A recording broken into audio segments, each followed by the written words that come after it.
Serial ಶುರುನಲ್ಲಿ rakhi ಜೊತೆ ಮದುವೆ ಆಗೋದಕ್ಕೆ ಮನೆಯವರೆಲ್ಲ ಒಪ್ಪಿರ್ತಾರೆ. ಇನ್ನು ಪುರೋಹಿತರು ಕಣ್ಮಣಿ ಕೈನಲ್ಲಿ ಕಳಶ ಪೂಜೆ ಎಲ್ಲ ಮಾಡಿಸ್ತಾ ಇದ್ದಾರೆ.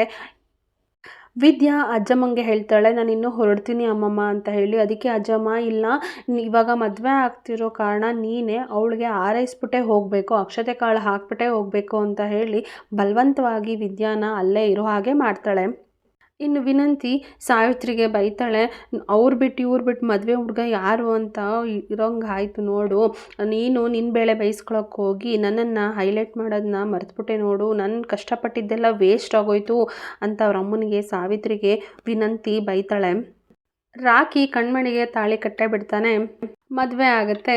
ಆದರೆ ವಿನಂತಿ, ಚಿತ್ರ, ಈಶ್ವರಿ ಮತ್ತು ಸಾವಿತ್ರಿ ಇವ್ರ ಮುಖದಲ್ಲೆಲ್ಲ ಬರೀ ಕೋಪ, ಅಸೂಯೆನೇ ಇರುತ್ತೆ.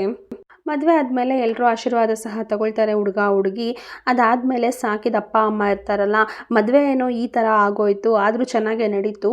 ಇನ್ನು ನನ್ನ ಮಗಳನ್ನ ಮತ್ತು ಅಳಿಯನ್ನ ನನ್ನ ಮನೆಗೆ ಇಲ್ಲಿಂದನೇ ಚೌಡ್ರೆಯಿಂದನೇ ಕಳಿಸ್ಕೊಡಿ ಅಂತ ಹೇಳಿ ಮೋಹನಂಗೆ ಹೇಳ್ತಾಳೆ. ಮೋಹನ ಅದಕ್ಕೇ, ಇನ್ನೂ ಒಂದು 2-3 ದಿನ ಈಗ ತಾನೇ ಮದುವೆ ಆಗಿದೆ, ಇನ್ನೊಂದು 2-3 ದಿನ ನಮ್ಮನೇಲೇ ಇರಲಿ ಬಿಡು ಅಣ್ಣ ಅಂತ ಹೇಳಿ ಮೋಹನ ಹೇಳ್ತಾಳೆ. ಅದಕ್ಕೆ ಮೋಹನ ಅವ್ರ ಅಣ್ಣ, ಆಗದೇ ಇಲ್ಲ, ಸಾಧ್ಯನೇ ಇಲ್ಲ, ನಾನು ಹೇಳಿದ ಮೇಲೆ ಮುಗೀತು, ಅವ್ರನ್ನ ನನ್ನ ಮನೆಗೆ ಕರ್ಕೊಂಡು ಹೋಗ್ತೀನಿ ಅಂತ.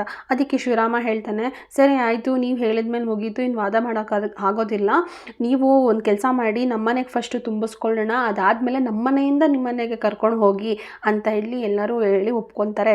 ಇನ್ನು ವಿದ್ಯಾನೂ ಸಹ, ಸರಿ ಅಮ್ಮಮ್ಮ ನಾನು ಇನ್ನು ಹೊರಡ್ತೀನಿ ಅಂತ ವಿದ್ಯಾನೂ ಅಲ್ಲಿಂದ ಹೊರಡ್ತಾಳೆ. ಇನ್ನು ಹೋಗ್ತಾ ಇರ್ತಾಳೆ ವಿದ್ಯಾ, ಸಡನ್ನಾಗಿ ಹಿಂದೆ ತಿರುಗಿ ನೋಡ್ತಾಳೆ. ಭದ್ರನೂ ಸಹ ವಿದ್ಯಾ ಹೋಗೋದನ್ನೇ ನೋಡ್ತಿರ್ತಾರೆ. ಇಬ್ಬರು ಮನಸ್ಸಲ್ಲೂ ಸಹ ಪ್ರೀತಿ ಅನ್ನೋದು ಇದ್ದೇ ಇರುತ್ತೆ. ಇನ್ನು ಈಶ್ವರಿ ಕೋಪ ಮಾಡ್ಕೊತಾಳೆ. ಇನ್ನು ಮನೆಗೆ ಬರ್ತಾರೆ ಗಂಡು ಹೆಣ್ಣನ್ನು ಇಬ್ಬರೂ ಸಹ ಮನೆ ತುಂಬಿಸ್ಕೊತಾರೆ. ಶಿವರಾಮೇಗೌಡ ಹೇಳ್ತಾನೆ, ಹುಡುಗ ಹುಡುಗಿ ಇಬ್ಬರೂ ದೇವ್ರ ಮುಂದೆ ನಿಲ್ಲಿಸಿ ದೀಪ ಹಚ್ಚಿಸು ಅಂತ ಹೇಳಿ ಮೋಹನಂಗೆ ಹೇಳ್ತಾಳೆ. ಮೋಹನ ಇಬ್ಬರೂ ಕರ್ಕೊಂಡೋಗಿ ಆ ಕೆಲಸನ ದೀಪ ಹಚ್ಚಿಸೋ ಕೆಲಸನ ಮಾಡಿಸ್ತಾಳೆ.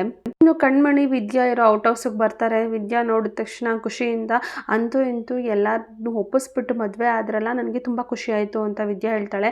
ಅದಕ್ಕೆ ಕಣ್ಮಣಿ, ಹೌದು ಅದಕ್ಕೆ ನಿಮ್ಮ ಆಸೆ ಅಂತ ನಾವು ಮದುವೆ ಆದ್ವಿ, ನಿಮ್ಮ ಮಾತನ್ನ ಕೇಳಲಿಲ್ಲ ಅಂದಿದ್ರೆ ಏನಾಗ್ತಿತ್ತೋ ಏನೋ ಅಂತ ರಾಖಿನೂ ಹೇಳ್ತಾನೆ. ನಿಮ್ಮಿಂದನೇ ದೊಡ್ಡ ಆಶೀರ್ವಾದ ಪಡೆದು ಮದುವೆ ಆಗೋ ರೀತಿ ಆಯಿತು ಅಂತ ಹೇಳಿ ಕಣ್ಮಣಿ ವಿದ್ಯನ ಹತ್ರ ಹೇಳ್ತಾಳೆ. ಇನ್ನು ಭದ್ರೇಗೌಡನು ಒಳಗಡೆ ಬರ್ತಾನೆ. ಅಷ್ಟರಲ್ಲಿ ರಾಖಿ ಅಂದ್ಕೊಂಡು ಬರ್ತಾನೆ. ಅವಾಗ ವಿದ್ಯಾ ಹೇಳ್ತಾಳೆ, ಅದೇನದು ರಾಖಿ ಅಂತ ಕರೀತಾರೆ, ಈಗ ನಿನ್ನ ತಂಗಿ ಗಂಡ ಭಾವ ಅಂತ ಕರೆಯೋದಲ್ವಾ ಅಂತ ಹೇಳಿ ವಿದ್ಯಾ ಹೇಳ್ತಾಳೆ. ಅದಕ್ಕೆ ರಾಖಿ ಹೇಳ್ತಾನೆ, ಚಿಕ್ಕಗೌಡ್ರೆ ನೀವು ನನ್ನ ಹೆಂಗೆ ಕರಿತಿದ್ರೋ ಹಂಗೆ ಕರೀರಿ ಅಂತ ಹೇಳಿ.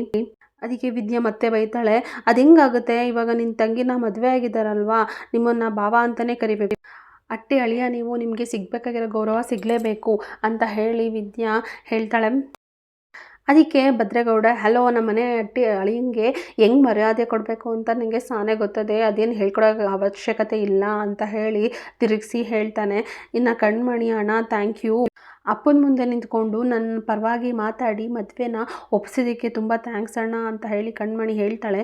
ಅದಕ್ಕೆ ಭದ್ರ, ನಂಗೆ ಗುಬ್ಬಿ ಮರಿ ಖುಷಿ ಮುಂದೆ ಬೇರೆ ಏನಿದೆ ಹೇಳು, ನೀನು ಮೊದಲೇ ಹಿಂಗೆ ಪ್ರೀತಿ ಮಾಡ್ತಿದ್ದೀನಿ ಅಂತ ನನ್ನ ಹತ್ರ ಬಂದು ಹೇಳೋಕ್ಕಾಗಲಿಲ್ವಾ, ನಿನಗೆ ಹೇಳಬೇಕಾಗಿತ್ತಲ್ವಾ, ನಾನು ಇಷ್ಟೆಲ್ಲ ಆಗೋಕ್ಕೆ ಬಿಡ್ತಾ ಇರಲಿಲ್ಲ, ಮುಂಚೆನೇ ನಿನ್ನ ಇಷ್ಟಪಟ್ಟವನ ಜೊತೆ ಮದುವೆ ಮಾಡಿಸ್ಬಿಡ್ತಾ ಇದ್ದೆ. ಅದಕ್ಕೆ ವಿದ್ಯೆ ಹೇಳ್ತಾಳೆ, ಕೆಲವೊಂದಕ್ಕಿಂತ ಎಲ್ಲನೂ ಸೂಕ್ಷ್ಮವಾಗಿ ಹೇಳೋದನ್ನ ಅರ್ಥ ಮಾಡಬೇಕು, ಎಲ್ಲನೂ ಬಾಯ್ಬಿಟ್ಟು ಹೇಳೋಕ್ಕಾಗಲ್ಲ ಅಂತ ಹೇಳು ಕಣ್ಮಣಿ ಅಂತ ವಿದ್ಯಾ ಭದ್ರನಿಗೆ ಹೇಳಕ್ಕೆ ಹೇಳ್ತಾಳೆ. ಅದಕ್ಕೆ ಭದ್ರ, ಬಾಯ್ಬಿಟ್ಟು ಹೇಳಲಿಲ್ಲ ಅಂದರೆ ನನಗೆ ಹಿಂಗೆ ಅರ್ಥ ಆಗುತ್ತೆ ಅಂತ ಹಿಂಗೆ ಕೋಳಿ ಜಗಳ ಸ್ಟಾರ್ಟ್ ಮಾಡ್ಕೊಳ್ತಾರೆ. ಇಬ್ಬರೂ ಸಹ ಹೆಂಡತಿ ಮಾಡೋ ಗಂಡ ಸಿಗಬೇಕು ಅಂದರೂ ಪುಣ್ಯ ಮಾಡಿರಬೇಕು. ನೋಡು ಕಣ್ಮಣಿ, ನಿನಗೆ ತಾಳಿ ಕಟ್ಟಿದ್ರು ಏನಾಗುತ್ತೆ ಅಂತ ಗೊತ್ತಿದ್ರು ನಿನ್ನ ಹೇಳಿದೆ ಅಂತ ಹೇಳಿ ನಿನ್ನ ಮಾತಿಗೆ ಬೆಲೆ ಕೊಟ್ಟು ನಿನ್ನ ತಾಳಿ ಕಟ್ಟೋ ಗಂಡ ಸಿಕ್ಕಿದ್ದಾನಲ್ಲ, ಅವನು ಪುಣ್ಯ ಮಾಡಿರಬೇಕು ನೀನು ಪಡೆಯೋದಕ್ಕೆ. ನೀವಿಬ್ಬರು ಒಬ್ರಿಗೊಬ್ರನ್ನ ಬಿಟ್ಕೊಡ್ದೆ ಜೀವನ ಪೂರ್ತಿ ಖುಷಿಯಾಗಿರಬೇಕು. ಅದಕ್ಕೆ ಭದ್ರ ಹೇಳ್ತಾನೆ, ಬೇರೆಯವ್ರ ಥರ ಅಂತೂ ಪ್ರೀತಿ ಮಾಡಿದ ಗಂಡನಿಗೆ ಸುಳ್ಳು ಹೇಳ್ಬಿಟ್ಟು ಮೋಸ ಮಾಡೋ ಅಂಥ ಗುಣ ಅಂತೂ ನನ್ನ ತಂಗಿಗೆ ಇಲ್ಲ ಬಿಡು ಬಾವಾ. ಅದಕ್ಕೆ ವಿದ್ಯಾ ಜೋರಾಗಿ, ಆ ವಿಷಯದ ಬಗ್ಗೆ ಏನು ಮಾತಾಡಿದ್ರೆ ಈಗ ನಾನು ಸುಮ್ಕೆ ಇರೋಕ್ಕಿಲ್ಲ ಅಂತ ಜೋರಾಗಿ ಜಗಳ ಸ್ಟಾರ್ಟ್ ಮಾಡ್ಕೊಳ್ತಾರೆ. ಮಧ್ಯದಲ್ಲಿ ಕಣ್ಮಣಿ ಬಂದು ಇಬ್ಬರನ್ನು ತಳ್ಳಿಬಿಟ್ಟು ಬಿಡಿಸ್ಬಿಡ್ತಾಳೆ. ದಯವಿಟ್ಟು ನೀವು ಜಗಳ ಆಡಬೇಡಿ ಪ್ಲೀಸ್ ಅಂತ ಹೇಳಿ ಕೇಳ್ಕೊತಾಳೆ. ನಾವು ಬಂದಿರೋದು ನಿಮ್ಮ ಆಶೀರ್ವಾದ ತಗೋಬೇಕು ಅಂತ ಹೇಳಿ, ನೀವಿಬ್ಬರು ನನಗೆ ಸಂತೋಷದಿಂದ ಆಶೀರ್ವಾದ ಮಾಡಿ ವಿದ್ಯಾ ಹೇಳ್ತಾಳೆ, ನಿಮಗೆ ಆಶೀರ್ವಾದ ಮಾಡೋಷ್ಟು ನಾನು ದೊಡ್ಡೋಳಲ್ಲ, ಬೇಕಾದರೆ ಅವರ ಆಶೀರ್ವಾದ ತಗೊಳ್ಳಿ ಅಂತ ಹೇಳಿ ವಿದ್ಯಾ ಕಣ್ಮಣಿಗೆ ಹೇಳ್ತಾಳೆ. ಅದಕ್ಕೆ ರಾಕಿ, ಆಶೀರ್ವಾದ ಮಾಡಕ್ಕೆ ಬೇಕಾಗಿರೋದು ದೊಡ್ಡ ಮನಸ್ಸು, ಅದು ನೀವಿಬ್ರಿಗೂ ಇದೆ. ನೀವಿಬ್ರು ಒಟ್ಟಿಗೆ ನಿಂತು ನಮ್ಮಿಬ್ರಿಗೂ ಆಶೀರ್ವಾದ ಮಾಡಬೇಕು. ಅದಕ್ಕೆ ಭದ್ರ, ನಾನು ಇವಳು ಕುಟೆ ನಿಂತ್ಕೊಂಡು ಆಶೀರ್ವಾದ ಮಾಡಬೇಕಾ, ಅದೆಲ್ಲ ಆಯ್ಕಿಲ್ಲ ಅಂತ. ಅದಕ್ಕೆ ವಿದ್ಯಾ, ನಾನೇನು ಕಾಯ್ಕೊಂಡು ನಿಂತಿಲ್ಲ. ಅದಕ್ಕೆ ಕಣ್ಮಣಿ, ಅಣ್ಣ ನೀನು ಮತ್ತೆ ಶುರು ಮಾಡಬೇಡ, ನಿನ್ನ ತಂಗಿಗೋಸ್ಕರ ಇಷ್ಟು ಮಾಡ್ಕಿಲ್ವ ನೀವು ಅಂತ ಬೇಜಾರು ಮಾಡ್ಕೊತಾಳೆ. ಅದಕ್ಕೆ ಭದ್ರ, ನನ್ನ ಗುಬ್ಬಿ ಮಾಡ್ರಿ ಕೇಳಿದ್ಮೇಲೆ ಇಷ್ಟು ಮಾಡೋಕ್ಕಿಲ್ವ ನಾನು, ಆಯಿತು ಅವಳನ್ನು ಒಂದ್ಕಿತ ಕೇಳಿಬಿಡು ಅಂತ ಕಣ್ಮಣಿಗೆ ಹೇಳ್ತಾಳೆ. ಅದಕ್ಕೆ ಕಣ್ಮಣಿ ವಿದ್ಯೆನ ಹತ್ರ, ಅದಕ್ಕೆ ಪ್ಲೀಸ್ ಅದಕ್ಕೆ ಅಂತ ಹೇಳಿ ಕೇಳ್ತಾಳೆ. ಅದಕ್ಕೆ ವಿದ್ಯಾ ಸರಿ ಆಯಿತು ಅಂತ ಹೇಳಿ ಒಪ್ಪಿಗೆ ಕೊಡ್ತಾಳೆ ಆಶೀರ್ವಾದ ಮಾಡೋದಕ್ಕೆ. ಇಬ್ಬರು ಸಹ ಅವ್ರಿಗೆ ಆಶೀರ್ವಾದ ಮಾಡ್ತಾರೆ, ದೀರ್ಘ ಸುಮಂಗಲಿ ಭವ ಅಂತ ಹೇಳಿ. ಇನ್ನು ಭದ್ರ ರಾಖಿ ಕೈಗೆ ಕಣ್ಮಣಿ ಕೈ ಇಟ್ಬಿಟ್ಟು, ನನ್ನ ತಂಗಿನ ಜೋಪಾನವಾಗಿ ಕಾಪಾಡು ಅಂತ ಹೇಳ್ತಾನೆ. ಅದಕ್ಕೆ ಇನ್ನು ಇವರಿಬ್ಬರು ಸ್ಟಾರ್ಟ್ ಮಾಡ್ಕೋತಾರೆ ಮತ್ತೆ ಜಗಳನ. ನಮ್ಮ ಅಣ್ಣ ಏನು ನಂಬಿದ್ದವ್ರನ್ನ ಕೈ ಬಿಡೋದಿಲ್ಲ, ಅವ್ನು ಚೆನ್ನಾಗೇ ನೋಡ್ಕೊತಾನೆ ಅಂತ ಹೇಳಿ ವಿದ್ಯಾ ಮತ್ತು ಭದ್ರ ಇಬ್ಬರೂ ಸಹ ಕೋಳಿ ಜಗಳ ಸ್ಟಾರ್ಟ್ ಮಾಡೇ ಬಿಟ್ರು. ಅವ್ರು ನೋಡೋಕ್ಕಾಗದೆ ಅಲ್ಲಿಂದ ಹೊರಟ್ಬಿಡ್ತಾರೆ ಕಣ್ಮಣಿ ಮತ್ತು ರಾಖಿ ಇಬ್ಬರು ಸಹ. ಇನ್ನು ಮನೆಯಲ್ಲಿ ಎಲ್ಲರೂ ಸಹ ಸೇರಿದ್ದಾರೆ, ಪಂಚಾಯಿತಿ ಸ್ಟಾರ್ಟ್ ಆಗಿದೆ.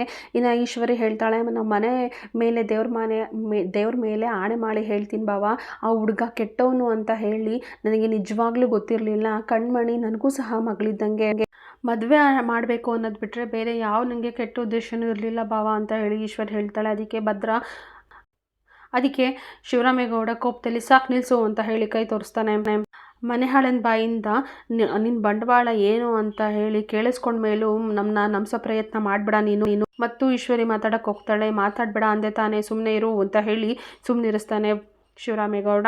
ನನ್ನ ಮಗಳನ್ನ ಮೋಸದ ಬಲೆಗೆ ತಳ್ಳೋದಕ್ಕೆ ಪ್ರಯತ್ನ ಪಟ್ಟೆ ನೀನು.